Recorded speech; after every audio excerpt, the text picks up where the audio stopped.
Much, Elizabeth. I'm going to have to do this screen share, and I'll see if I can get this together so that we can all look at the same thing.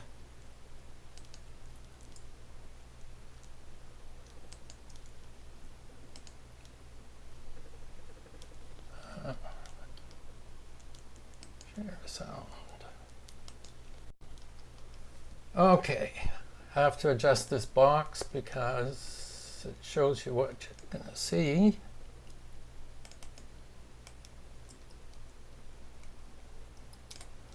Okay, the Amazon and flood. Is this too big here? Nope. This trip was designed to happen at the time that the Amazon River was at its maximum flood for a couple of reasons, not the least of which was when the Amazon is in flood, it causes the animals to move up into the canopy because the underforest is often flooded along many areas of the Amazon River. So what I'm going to do is take you through a bit of what we did, but what you have to realize is we were gone about 3 weeks, 2 weeks of it spent on the river in a boat traveling close to 1,000 miles and poking our nose into many different rivers and systems. So I can't possibly share it all with you, but I'll try and give you a flavor of the sort of things that we did and what we saw. Do you want me to do the clicking? Just a second. Okay. Okay, we flew into Manaus, which is in the central Amazon. And to put it in perspective, the flight from Vancouver to Manaus goes through Toronto and Sao Paulo, Brazil. And Sao Paulo, Brazil is about 3 hours flight south of Manaus. So we overflew Manaus on our way to Sao Paulo, and then we had to get in another plane and fly back about 3 hours to end up in Manaus. This picture shows where we stayed, the Tropical Executive Hotel. It's on the banks of the Rio Negro. And the two photos on the left were taken from the plane coming in, seeing a view of Manaus, and then down below an area of the Amazon River, just to give you some perspective. But this is in the flood, and this is one of the streets of Manaus in the flood. This was actually taken in 2021, not in the year we were there, but I'll explain there was very little difference.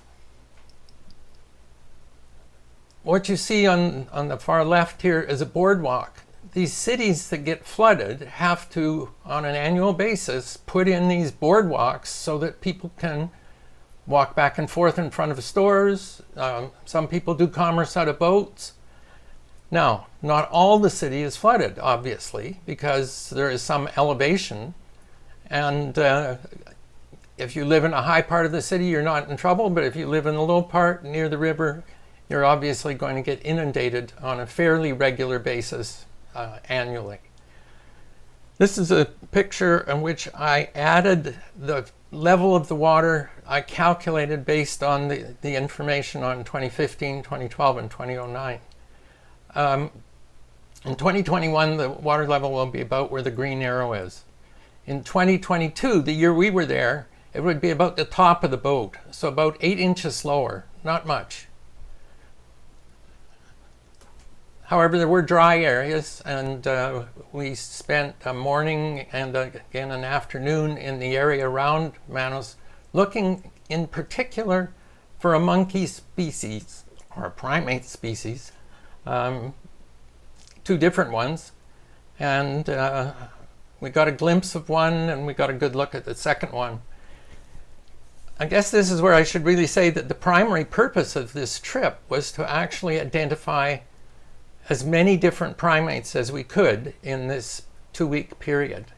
It was more or less a challenge to try and beat the record that had been set in 2018 by the same 3 main guides, but in this particular case, we had newer technology, different group of people, and it was a different year with a different flood level. So here we are looking for some of the wildlife, and this picture just gives you a smattering of some of the birds and primates that we saw in this excursion through the suburbs of Manos. Start on the left. On the upper left is the tiniest of the woodpecker family, the golden spangled piculate, and it's probably about 4 to 5 inches long. It's smaller than our downy woodpecker, considerably smaller. The one next to it, the largest, is the crimson crested woodpecker. This is about like our pileated woodpecker, so a very large one. The pied bare-faced tamarin, there were several of them, and they posed for photographs. The other primate we were looking for was not so helpful. A couple of us got fleeting blurred images as it skirted off. What I'm sure you all realize is that primates do not like their picture taken in the wild. I mean, they are wild animals and they're trying to avoid you. So they hear you coming and they scoot. And sometimes they'll peer at you from behind leaves or whatnot, but they're not photogenic and they are much skiddier than birds. There's a couple of toucans on the right-hand side, a heron and a Euphonia species on the bottom, a sloth in the middle. We actually saw 3 different species of sloth in the suburbs of Manos. There's the pale-throated three-toed, a brown-throated three-toed, and a two-toed sloth. And we saw all 3 of them in the suburbs there. Small spotted flycatcher on the right is the roadside hawk. And I say it's the commonest bird. There was one on our windowsill at our hotel, at the Tropical Executive Hotel. That's how common they were. But they were also common in the forests. So this bird was one you would see in urban and rural areas both.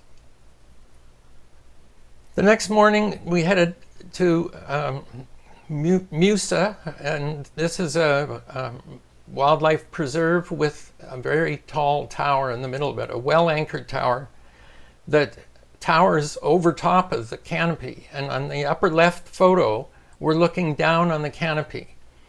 And if you think about it, it's actually a fair ways to the canopy from the tower.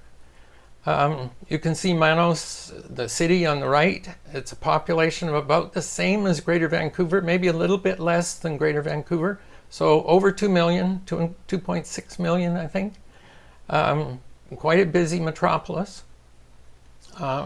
In terms of size, it's about 50% larger in square kilometers than Greater Vancouver is.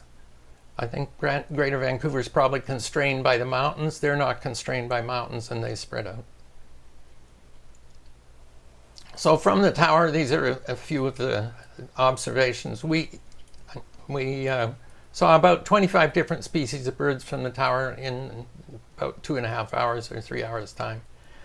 I did eBirds from virtually all of the locations that we traveled to, and it turned out that eBird, if you do a track with it, which I do on all my eBirds, you can actually plot those tracks on Google Earth images and get the path that you were actually on. So it's very useful to try and reconstruct this random trip that didn't have a map, and we went to many areas that weren't originally planned. We just sort of followed our nose and went and stuck it up rivers and down and roundabout. So in this particular picture, you can see some scarlet macaws sort of in the center, and green aracari, dusky parrot, howlers, squirrel cuckoo, and blue-headed parrots. We had a late brunch at the bottom of the tower there, and about the time we were finishing up, a thunderstorm came through and deluged, and we headed from there towards the river to board the boat that was going to be our hotel for the next 2 weeks. And this is what I call canoes that we were traveling in. They had a 15-horse outboard on the stern, and 3 of them were towed along behind us, and we used them for all our excursions into the forest. Now, I'm going to just spend a minute on the Amazon.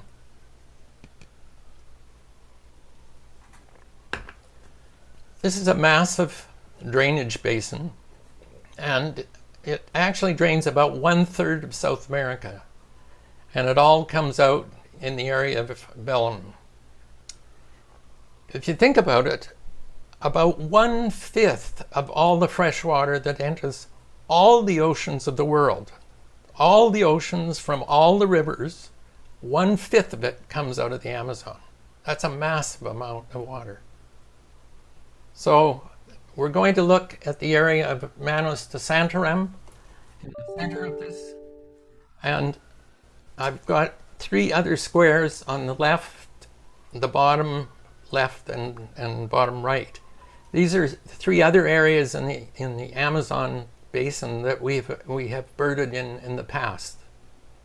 One in Ecuador, one in Peru, and one in southern Brazil. This is a Google Earth image I put together, and it gives you the idea of Santarem and Manos here. But more than that, Cristalino Lodge right at the very bottom was where we had spent a week previously in Brazil. But the real reason for showing this Google Earth image is this. If you follow where my pointer is, it goes up here and across here. Well, what's that? That is in fact a road. And what you're seeing there is that lighter color is habitation. It's where people are living. The dark green is where there are very few people. It's true forest. You will occasionally find people in it. But where you see these lighter green areas, particularly over here to the far eastern part of the country, that's where the people are. So these Google Earth images can serve to identify where you're going to find the populations. I want to talk a little bit about black and white water. Anybody who's thinking of having a holiday in the area of the Amazon, it would be a good idea to try and figure out whether the resort you're going to is on black water rivers or on white water rivers. And you say, well, why does that matter? Well, the reason it matters is this. The whitewater rivers are waters that have silt and nutrient-rich sediments that come down the river, and that's what makes them not white, but in fact brown. The blackwater rivers are quite acidic and not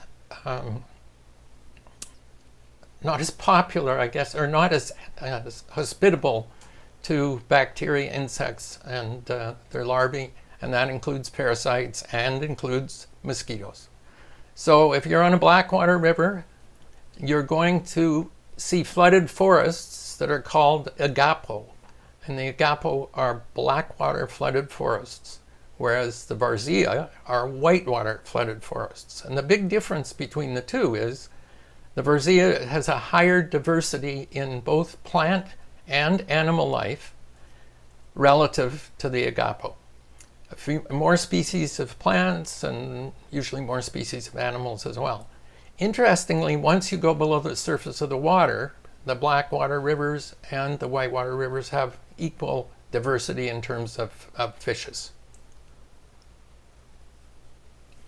This is the area that we spent time in, and what I've done is colored most of the rivers that we poked our nose into or at least spent some time in.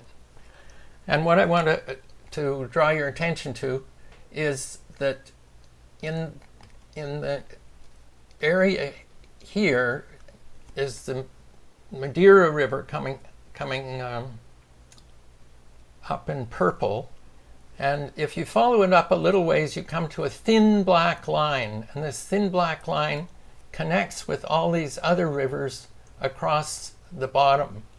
So we're not in the Amazon. So we're not really in the Amazon proper. We're in a side channel of the Amazon, which during the flood is the main route that a lot of the locals travel in. It's quite narrow, so it means in the big boat that we were traveling in, the banks on both shores are fairly close to you. The water's not moving as fast, but there is lots of water because the river level is at least 50 feet deeper than it is at the average time of the year. So let's look at the water levels. On the far right are a couple of Google Earth images, and really it's hard to explain what it is, but if you look at the lower right corner, the river is actually flowing between banks. So in 2004, the river didn't go up as high. In 2009, the upper photo, the bank of the river has essentially disappeared and water is flowing right across islands and through the forest across into meeting the Rio Negro. Interestingly, the Rio Negro Blackwater River and the whitewater of the Amazon are slightly different densities, and so they actually remain separate for miles downstream because it's like a viscosity barrier that the two don't mix easily, and it takes miles and miles before they thoroughly mix with each other. So Manaus is about 1,000 miles, and it's probably more like 900 than 1,000 miles from the mouth of the river. And I think its elevation is listed, if you look at the elevation on Google Earth or one of those things, about 100 meters, just a little less than 100 meters. Am I right? No, 100 feet. 100 feet. Sorry. No, I'm going to give 100 meters. Okay, it's a little less than 100 meters. And if you go upstream into Peru on the Amazon River, if you're a large vessel and don't draw more than 5 meters, in other words, your draft is less than 5 meters, you can go all the way up to Agapo, I guess it is, in Peru. And in Peru, the elevation is 300 feet. So there's not really a whole lot of difference in elevation between Manaus, about 1,000 miles from the mouth of the river, and Agapo, I think 2,600 miles from the mouth of the river, something like that. So the river is fairly flat. That's the point. There aren't big rapids and everything. The water is moving and moving at a reasonable pace, but not steep rampaging water, just massive amounts of water on the move. Okay. In 2021, they had the highest recorded level, and 2022 was just a little bit below that. 29 meters was their highest flood level, and it was over the highest flood level for 90 days. And that means people whose houses were flooded had to put up with it for 3 months. This is just looking at the last 20 years approximately, and I took this from another publication that followed the levels of the river for 119 years. I added a couple of years on the end. And what you see is 6s and 7s and 5s, and that is the month at which the river peaked. So usually peaks in June, but sometimes it's July and occasionally it's May. And what's interesting to me when you look at the whole expanse of 120 years thereabouts is that most of the flooding above the 39 meter mark, which is severe flooding, has occurred in the last 10 years or 10 or 15 years.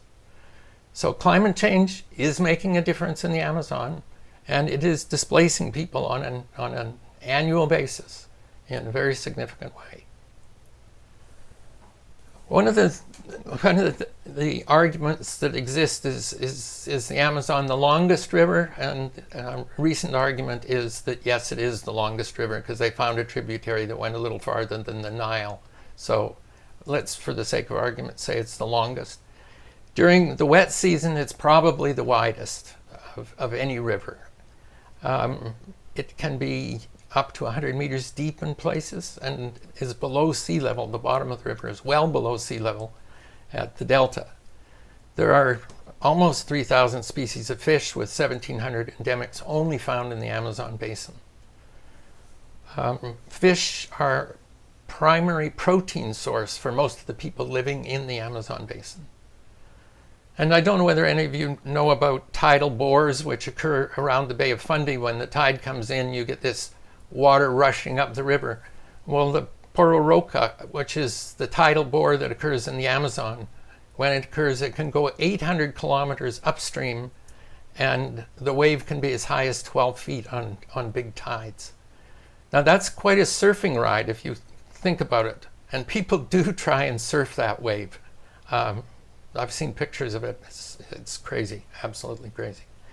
However, what I wanted to point out is the whole Amazon basin is fairly flat. That's one of the important things to remember. And during the Cretaceous period, the Amazon flowed into the Pacific, not into the Atlantic. During the Miocene, when the Andes were pushed up by the tectonic plates shoving together and the Andes Mountains being pushed up, that stopped the flow of the river into the Pacific, trapped a lot of fish species that were able to tolerate brackish water and in and out of the river. They no longer could go in and out of the river. They were now stuck in an inland sea or inland freshwater body, which over time built up and broke through and drained into the Atlantic now. And the river we know today drains into the Atlantic, but at one time it drained into the Pacific. Rather remarkable. But it also explains why the elevation in that whole area is rather minimal. This is looking at our trip in terms of where we went. I did different colors for different days, etc. But I'm going to just talk about a couple of areas. And I'm going to start with the upper left. In the upper left corner here, June 4th and 5th in the Ariel area.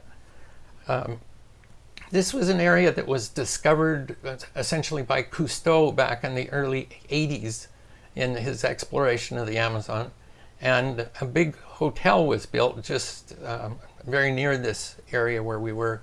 And it closed in 2016. I think the jungle sort of took it over. It was sold for, I think, about $1 million. They originally tried to sell it for $8, but it didn't work out. But the reason we went into this area, which is up the Rio Negro, under the Rio Negro Bridge, was because we were looking for as many primate species as we could see, and the golden-back wakari is found up in that area. So this is the area where we were. We came in from Manos here, and we tied to the top of a tree in these flooded areas, which are on the side of the Rio Negro. And as we were tying up and looking off from the top deck, we could see these monkeys in the tops of trees, and they decided that they were probably wakari monkeys, which is what we were looking for. And they slipped the moorage, and we took the big boat down, and sure enough, they were wakari monkeys. And I think probably 15 or 20 of them, and they were very active. Now, wakari monkeys are interesting. I'd never heard the name before. Interesting looking, as you can see in the lower right. But in this particular picture, which I took, you can see one of them jumping from high up. I just happened to catch it. It was flying through the air. So he's jumping from that high perch and jumping down into the canopy. He does not have a prehensile tail. He is a jumping, running monkey with a fairly bushy, short, stubby tail. Well, that was the end of our first day. But it really didn't end there, because we went out in the canoes after dark looking for things, and I'll talk about some of that a little later. Next morning at the crack of dawn, we were at the mouth of the Ario River, which is where this yellow dotted line is here. And we went up the river as far as we could go, and you can see the boat tied up to a tree at the side of the river up against a big reed bed. Well, when you got 50 feet of water, you don't worry about what's underneath you. At least Junior didn't with the boat. And this is a big and probably fairly expensive vessel that he just sidles up to a tree, throws a rope around it, and is comfortable. And that's the way we spent every night. This is what it looks like from the upper deck of the Irasima as we headed up the Ario River.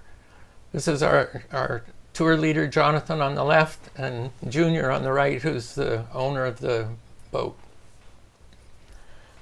You're almost at treetops. And in some places you are at the treetops, other places you're close to them. But the thing is, you're close to the wildlife. And here's some pictures of wildlife that we see on this particular thing. The parrots that would be flying over the canopy would be flying right by you because they were basically over the canopy. You'd see things like the howler monkeys in the trees, and there were a bunch of Humboldt squirrel monkeys, which actually obviously have been fed by somebody at some point in time, because we came close and they were down to the canoes and into the canoes to grab bananas, which we had a bunch of bananas, and they were quite happy to take little pieces of banana. So these are just some of the birds that we saw in that area. After we had tied up, we headed into the flooded forest with the canoes. And this is a picture of looking ahead at the flooded forest, and you're in the treetops. But in the river, you would also see these dolphins, pink dolphins, and they really are pink.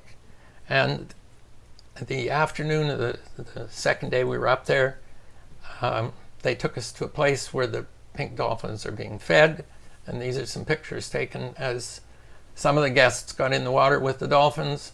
There's actually a platform about 4 feet below the surface that they're standing on. Dolphins come in, and this young fellow, he's about 13 or 14, has a job with the Brazilian government, and his job is to catch fish and to feed the dolphins so the tourists can see them. And as you see, this was, some people got in the water, some didn't, but absolutely an amazing experience. There were 4 or 5. Yeah, about 5. One big adult and several younger ones. And of course, they're happy to get the fish. But this young fellow really teased them, and he'd do this. He'd hold his hand under their jaw and hold the fish out, and they'd lunge up out of the water to try and get it. He'd snatch it out of their mouth, and they'd keep at it, just so that you could get a good look at the dolphins. So this is coming out of the Ario River at the end of the day. We had been through the flooded forest. We'd seen the pink dolphins, or boto as they're also called. And this was dusk.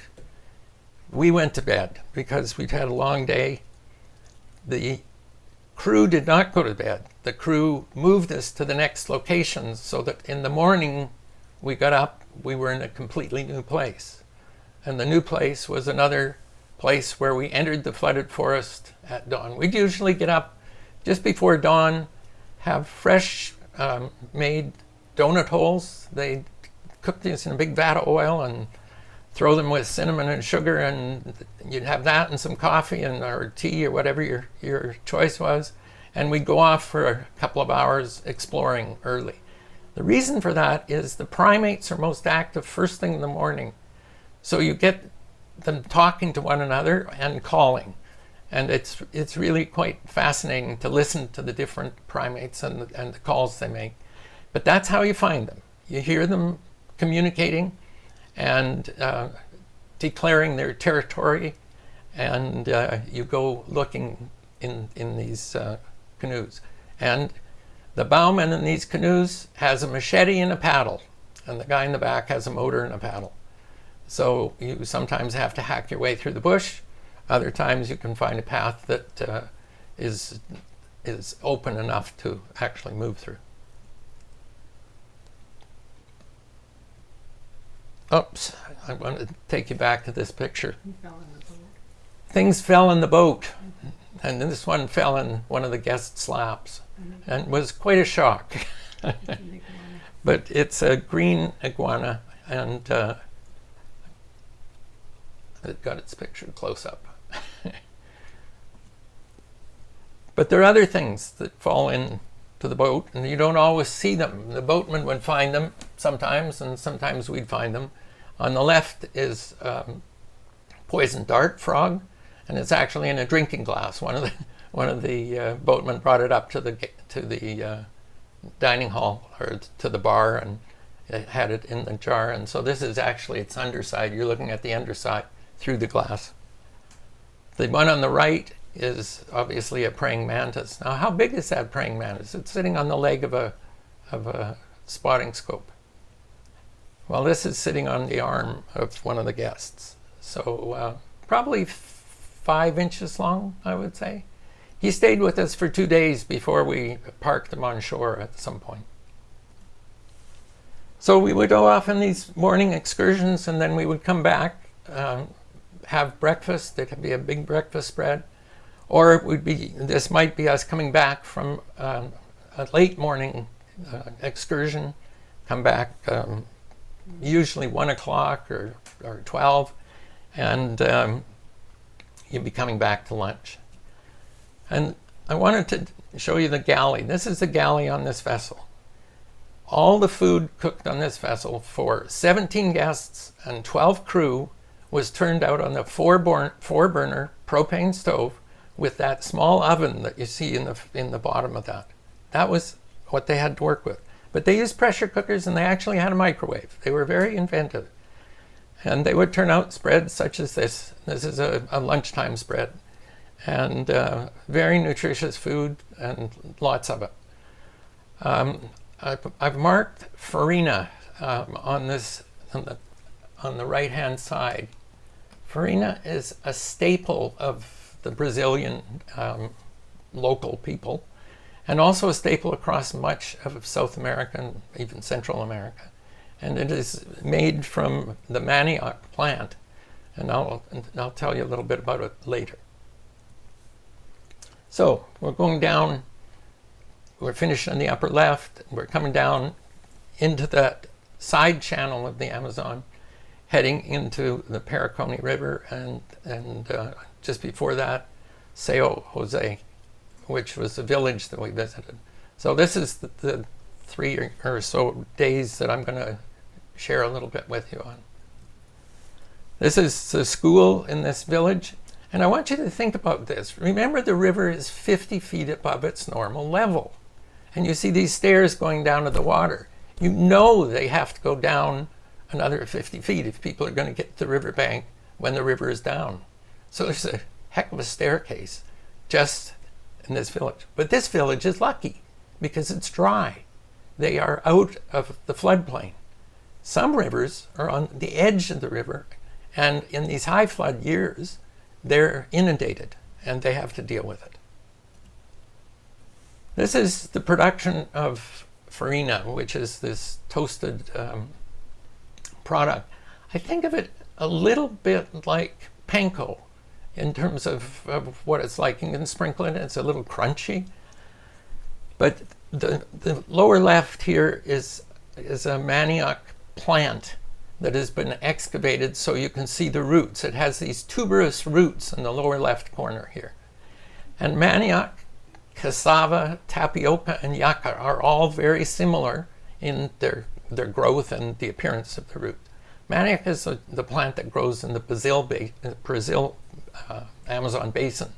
And you can see the roots or the tubers, whatever you want to call them, from these plants. This gal in the middle upper left is peeling them, and then they throw them in water to soak. And the reason they're thrown in water is because they have an aminoglycoside that contains cyanide, and it's toxic and it'll kill you. But it leaches out in water, and actually by cooking it, you can actually further diminish the toxicity. I mean, obviously they eat it in copious amounts. So the idea is you soak it for a while, probably change the water, but we didn't see anything of that. Then you grate it, and you end up with this pulp, which is shown here in the canoe. It's just, it's a mush. And that mush is toasted in these huge wok-like structures and dried out to become a staple that can be stored and kept for long periods of time, as long as it's kept dry. And you add water and you cook it with various things. And there are ways you can actually make tapioca-like thickening agent from this as well. So we used the children in the village. This is one of the elders, or one of the young men, and then 3 of the children in the village who served as spotters to try and find the primates, because we were here to try and spot 2 different primate species that were known to be in this particular area. And before very long, they said, yeah, there are monkeys behind this house. And so just in the backyard of one of the houses in the village, this guy, the ashy titi monkey, there were several of them. And Mike, one of the guests, got this picture. I was behind somebody, so I didn't get it. They don't last long. He probably had a look at us like this and was gone. And Mike was up front, so he got the picture. So on this particular trip, there were a lot of experiences like that. So you couldn't expect to get a picture of everything. A lot of things you were just lucky to get a fleeting glimpse of them. But if you were in the front of the line, you had a better chance than if you were at the back of the line. So if you were a pushy person and up front, you probably got more pictures than somebody who was in the back. The nice thing was 2 of the other guests who took a lot of pictures shared all of their photos on the internet with all the other guests. And we shared a bunch as well. So all of the guests had an opportunity to get photos from everybody. Now the other thing in this picture in the upper right-hand corner is the Satiri marmoset, which was the other one that we were looking for in the village. The children didn't find this one for us. Actually, I think Gerald found it, and one of the guides. And they were quite distant and moving through the trees. And we were looking at a sloth. I guess we were looking at a sloth somewhere else. But we had 2-way radios, and so the guide called, we've got the Satiri marmoset, so we left the sloth and boogied through the woods to where these other people were. And they said, they're over there. And you look over there, and in the distance, there were some trees. And I shot 18 frames at the trees. And there was a marmoset in every single frame when I went and looked on the computer. This is one of those. Okay. This is the second one. And you probably can see where he is because he's obviously centered in the picture. Where? But I'll show you. Jumping across an open space. So I don't know how I managed to capture 18 frames, but that's life. You get lucky. There are lots of other birds, mammals, and the little woodpecker on the left is just about the same size as our downy woodpecker. I want to talk a little bit about this interesting little handheld instrument that you see here.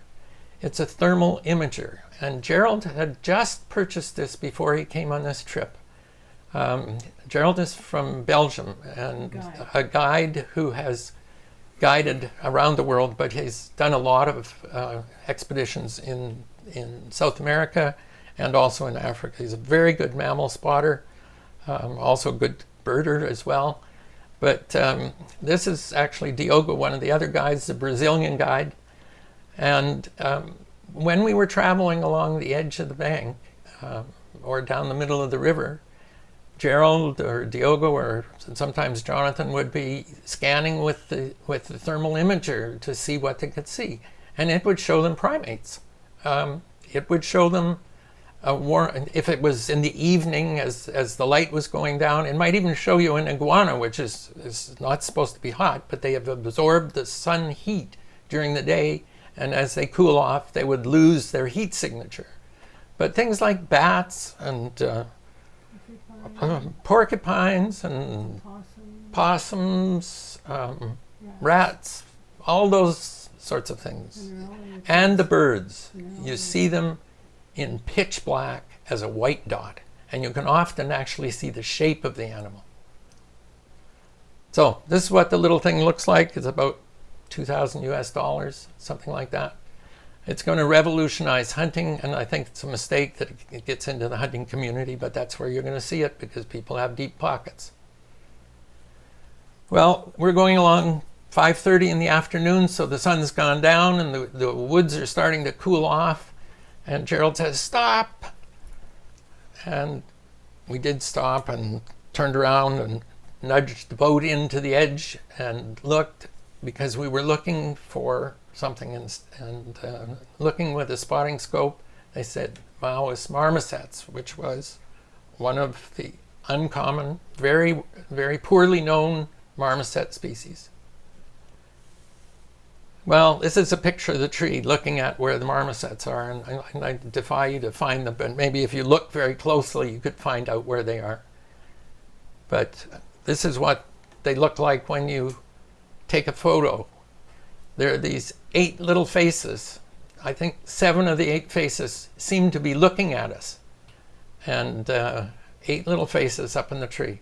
Nobody knew what the Maoist marmosets do at night, but maybe, in speculation after seeing this picture, they get together at night for either security or for warmth. Who knows? But without the heat scope, we would never have seen these guys, because it was just little dots in the distance. Even when you got close with a camera, and this is with the 400 millimeter lens, fully zoomed and denoised and everything to try and get some resolution. I want to talk about a couple of other birds which are very unusual birds. We did see several unusual birds, but I'm using this eBird statistic to give you an idea. The first one is the Rufous putu here in the upper area. There have been 583 observations registered on eBird. Not very many. It's scattered all over central part of the Amazon basin, into Ecuador and Guyana and whatnot, and in Brazil. And recently, Junior, the fellow who was the owner of the boat and running the expedition, had taken a group of ornithologists into this area, and they were looking for the Rufous putu because very few people had seen it. In fact, of all the people on board the boat, only one had ever seen the Rufous putu, even though Diogo has spent his whole life in Brazil and birded. He'd never seen it. So obviously very few observations of it looking at this. And the one below it is the nocturnal curassow. Again, a few more observations, but again, scattered, very few of them, not very many pictures taken of these birds. And the question was, since the ornithologists had been able to see the Rufous putu in this area, and they had heard a nocturnal curassow on their expedition to look for the Rufous putu, we were going to try and look for these. And this was the same night that we saw the Maoist marmosets. So after dark, we headed into the flooded forest to the edge where you get to the land, and climbed up a sloping bank. Didn't go very far, probably 10 minutes into it, and then played the call of the Rufous putu once. We just had our headlamps on and rubber boots and slugged into the forest. Well, played the call once, a Rufous putu responded, flew a circle over us and landed back down near where the canoes were parked. So Jonathan scurried off with a spotting scope, and by the time we caught up with him, he had the Rufous putu in the spotting scope. And what had happened is it called again. He took the heat scope, zeroed in on it, aimed the spotting scope at it, and got it in. So we all got a chance to look at it through the spotting scope. And then when everybody was ready, we moved closer, and he said, "Okay, everybody get your cameras ready. I'm going to flash a spotlight on it." And he flashed the spotlight, and we all got a picture. That's it. Funny little thing. So that's the funny Rufous putu. It looks like a bunch of leaves, really, when you look at it from a distance. You can just see one eyeball, because we're looking right up from underneath it. Not a great way to look at a bird, but anyway, you got the idea of the color and the appearance of this bird. Without the heat scope, we would never have been able to have that experience. Now we headed back to the canoes. This is probably only about half an hour after we had left the boat. We were headed back to the canoes, climbed in the canoes, and as we were heading offshore, there was this thing sitting on a snag. And what the heck's that? Well, it's a white-winged putu. Now, what about the white-winged putu? Well, as it turns out, the white-winged putu is even more rare than the rufous putu if you look at the eBird statistics. Now, the thing to remember about nighttime birds is that there are probably not nearly as many observations of these as there are of daytime birds. So, to get an idea of how common this is, let's take a daytime bird like orange-winged parrot, which is fairly common in the Amazon. If you go to eBird, there are 45,000 reports of sightings of it and thousands of pictures. So this one's not very many. And it was always nice to be able to add an extra picture. 1 out of 39, 1 out of 38, I guess, that we added. So the other bird that we wanted to find was the nocturnal curassow. This is your last story. This is another, yeah, Noreen says I'm running out of time, so this is my last story. The nocturnal curassow, it has a very booming call, and so they thought that if we got up about 2 in the morning, the moon would have set, we can play the sound of the nocturnal curassow, and if we get a response, we can try and find them with the heat scope. Well, several of us got up at 2 a.m. and we spent half an hour, 45 minutes, play the call, listen. We heard a couple of different owl species, but we didn't hear the nocturnal curassow as we wanted to. And at that point, I headed back to bed, and then Jonathan said, well, we're going to put 2 of the canoes in the water. We're going to go up, and we'll go a couple of miles up the river and along the bank, and we'll play the call again and see whether we can see it.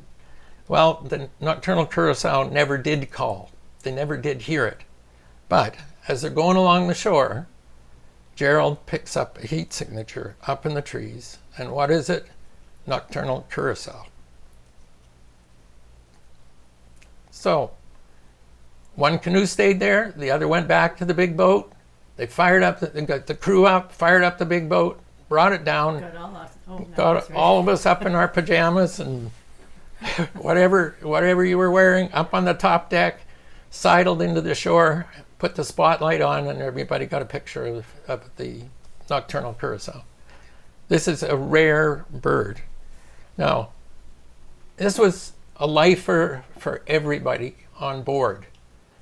And I said that the rufous putu and the white-winged putu were a lifer for everybody except Jonathan. Now, Jonathan's life list, during the time pre-COVID, his goal was to find 100 new species every year. And he did that for quite a number of years. So his life list was 9,320. This bird was 9,321. Well, the other thing about the heat scope is you get to find interesting things at night, and I'll just quickly go over this. This is a lineated woodpecker, one of the huge woodpeckers that I showed you in early, or the size of the crimson-crested. That's general size, so pileated size woodpecker. And we're looking head-on into its hole. Now remember, we're 50 feet up in the air, so this bird probably built his hole 54 feet above the level that the water was. But with 50 feet up in the water, we were looking at eyeball to eyeball. So I think he was a little surprised. What the heck? And this is just night spotting with the canoes traveling through the flooded forest, woolly possum on the right, and a flame-crested manakin on the left. Another rare bird found in this particular instance with its crest flared. And was that because we shone a spotlight on it? Well, could very well be. But he was picked up with the heat scope again, as was the possum and long-tailed porcupines and rats and various other bats and whatnot. And on the terra firma, which is land that you get out of the canoes and actually walk. We did a walk over a peninsula that Junior's crew had cut a trail through, and we saw one bird, heard lots of them up in the canopy above us in the tall trees, but this was the one bird that we saw on that walk, about 2-mile walk across this peninsula. And it's a banded ant bird, very rare also, but it responded to the call. Jonathan heard the call and did a playback on it and came right over within about 6 feet of it. This particular picture was taken at an ISO of 12,500. So those of you who are camera people will appreciate it took a lot of denoise to get the speckles out of this particular picture. The crimson-hooded manakin on the left is a cute little, another of the manakin family seen along the riverbank. And masked ducks, another rare duck that's seen anywhere from the southern U.S. all the way down to the southern tip of Tierra del Fuego, but is usually skulking along the banks. It's never been seen in the Amazon. It had never been reported in Amazonia, which is the province that we were in the Amazon. Yeah. But this case, there were 6 of them swimming across open water, and they weren't too concerned about our presence because we were in the big boat and just sidled up to them. And you can see the forests here. You're going to stop. I'm going to have to stop in a minute, but I'm going to just tell you, because a lot of people ask me questions about the forests and deforestation and things. We saw a lot of forests like this, and there's certain animals, birds and primates that like certain kinds of flowers, so you can use them as ways to find particular animals. From a distance, you see these huge splashes of colors when the trees are in bloom. But you also see areas like this, and if I look closely at this, I say it's probably a burnt-off area. And the burnt-off area, is it repopulating? No, this is somebody's manioc plantation. Somebody has planted manioc here in the burnt-out area. Did they light the fire, or did it just happen? I have no idea. In the very center of it, you'll see 3 banana plants. So that's what tells you this is somebody's plantation. And in areas where you would see these, and they were just small patches, some of them, you usually ran across this. Somebody in a canoe paddling along, and people squatted where they could find a place to live. I'm gonna have to quit, but we saw things such as the bald parrot, and I put this in because there were only 272 observations and 18 pictures on eBird, total representation. And another one that there, 275 observations and 35 pictures of this particular golden parakeet.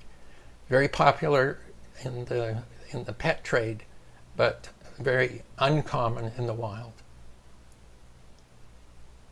But we saw lots of them, and in different places, and I recorded them, and so we have recordings of these birds in the wild. Okay. So I think I'm going to have to call it there and say we did pass through villages in the night, and those villages that we passed in the night, the only reason we knew it is because people left their cell phone on overnight, and they'd get woken up because all of a sudden they had cell reception and an incoming rush of emails or whatever. And in the morning you'd hear the guests who had left their phones on comparing notes on where COVID had disappeared, or the barriers had been taken down to travel in such and such a country or whatever. We didn't care. So we were fortunate on this trip. All the guests arrived COVID-free. We went the whole trip with the guests and the staff completely COVID-free. We had an absolutely incredible time and saw a lot of interesting things, many of which I would go again and do tomorrow, because it will be different every single time I do a trip such as this. Now, I did record the whole presentation from beginning to end. I'll tell you this. I recorded on a new platform called Loom, LOOM.com. And it ran over an hour, so you're only seeing a piece of this, and it ran an hour because I really cut it back. it's run enough time tonight. So I think with that, I'll finish my screen sharing and answer any questions. Thank you. Oh, thank you, David. I'm really sorry that you had to stop. I would have been quite happy to listen for another hour or so. Well, I think that that's probably enough time for people. I got through more than half of it, so that's good. Well, that was absolutely incredible. Maybe we could do it next time, Elizabeth. What was that? Maybe we could do the other half next time. Well, I can give people the link if they want to hear the whole of it. I'll put it in an email. It won't be there for long because I had a free account with Loom and it expires in 2 days or 3 days. So after that, I would have to pay to have an hour-long screen recording done. 5 minutes, okay, but not an hour-long one. Okay, send it out to us. I'm sure people will jump on it pretty quickly. Yeah, that was absolutely fascinating. I'm sure people have questions. So I see there's something on chat here. And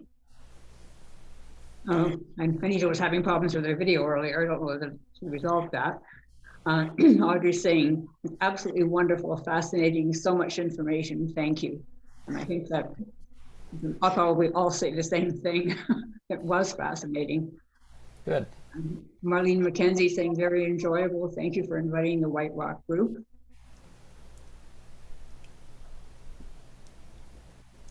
David, I just wanted to ask, how many lifers did you get on that trip?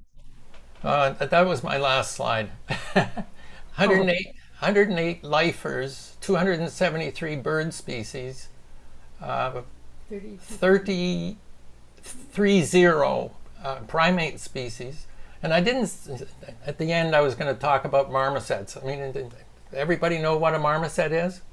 It's a little monkey-like species, and most of them are about this size, tiny little things. They only live in the Amazon basin. Most of them feed on the sap of trees. They have teeth that they can scratch the bark of the tree, and the tree leaks sap, and they lick it up, and you see them lapping the sap up of the trees. They also eat insects and other things, but they're sap specialists. Sapivores, I guess you'd call them. I don't know. And then titi monkeys as well. We have questions from anybody? No, just that I've been on one of those boats on the Peruvian Amazon, and it's worth considering doing, but I hadn't heard of trips like yours, David, and it would be really wonderful to do.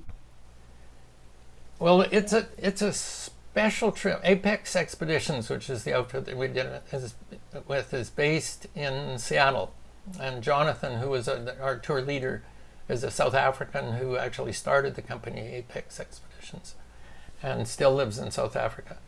But they did it originally in 2018, and that's when we met Diogo, who was a guide at Cristalino Lodge when we were there. And it was interesting. We went to Cristalino Lodge during the flood. We didn't know that it was the flood. It was just the time of year we were down in Antarctica and we were coming north, and why fly over those places? We got to stop and see something.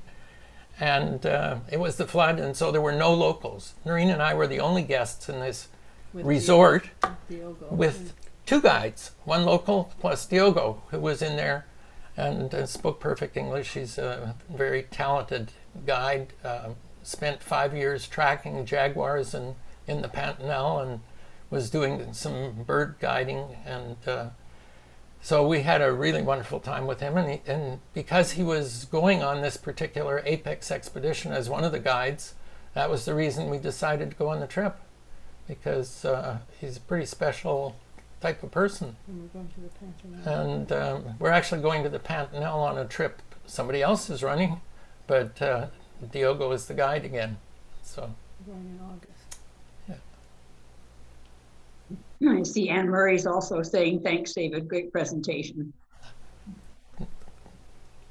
Well, I'm glad you enjoyed it because we certainly had a fabulous time. Look like it. It's one of those things, I've said this to people, I'd do again in a blink of an eye. It's going to be different every time, for sure, but it is so different from any of the other kind of travel that we've done in terms of you're in the heart of the most diverse, biologically diverse area of the world. And there's always something happening. And when you get into those treetops, it's quite amazing. You get into the treetops, and let's say there's a termite nest, and at a certain stage they fly out when they develop wings because they're spreading to a new nest, and so the air is full of all these flying insects. Well, the forest is full of birds when that happens, and you cannot keep track of them all. They're just all around you in large numbers, hawking insects, and quite an amazing sight. I don't know, we saw probably 30 species in the space of 15, 20 minutes, you know. Did you get bitten by anything? No, that was the interesting thing, is Amazon in the flood, there aren't any insects. They all get washed out. So there's no place for them to breed. And with this huge volume of water moving, I saw one mosquito, and it was in one of the cities, and I can't remember whether it was in Sao Paulo. I did not see any mosquitoes. Nobody I know got a mosquito bite. The guides, we were talking about, you know, we took Malarone because of the risk of malaria as far as Canadian health authorities are concerned, and everybody's concerned. The guide said, why are you taking that? You know, there's no need for it. These guys have been working in that country for years, and like Diogo never takes anything like that. I mean, it's crazy. You don't have to. Well, it depends on where you are. And as I say, if you're going into the Amazon, it's a good idea to know whether it's a black water or a white water river. But if it's in flood, everything gets washed out. And I didn't really appreciate how important that is in terms of insects. Because can you imagine at low water, where they're all little puddles and leaves full of little puddles of water, you know they're going to be breeding insects. And sure, they will be. But the flood is a totally different time. That was interesting, that poison dart frog ending up in your boat. How on earth did that happen? And Well, where did it land? Well, it's interesting. It was under the floorboards, you know. But these the boatmen were really very tuned into the environment. They were really good spotters, and they'd clean out their boats every night. You know, we go through the forest, and all sorts of stuff would fall into the canoe. Branches break and fall in, and they'd go through and clean it all up, and it'd be spotless the next time we hopped in the canoes to head out. And there were cushions, and the cushions all got stacked in the engine room to dry out if there was any concern. We actually only ran into a thunder shower once in all our travels, I think. I think so. When we ran into more than one thunder shower, but only once when we were in the canoes. And that was actually rather refreshing, because so you got wet. Well, it was pretty balmy. How were the temperatures down there? 30? About 30 Celsius, yeah. Maybe a little bit over sometimes. Sometimes humidity a little high, but you'd say average 30. And the evenings wouldn't cool off all that much, but all the rooms on the boat we were on were air conditioned. So all the cabins. And the dining room was not air conditioned, but they could put air conditioning on in the dining room. Usually what they did is they opened all the windows, and the breeze just kept us cool.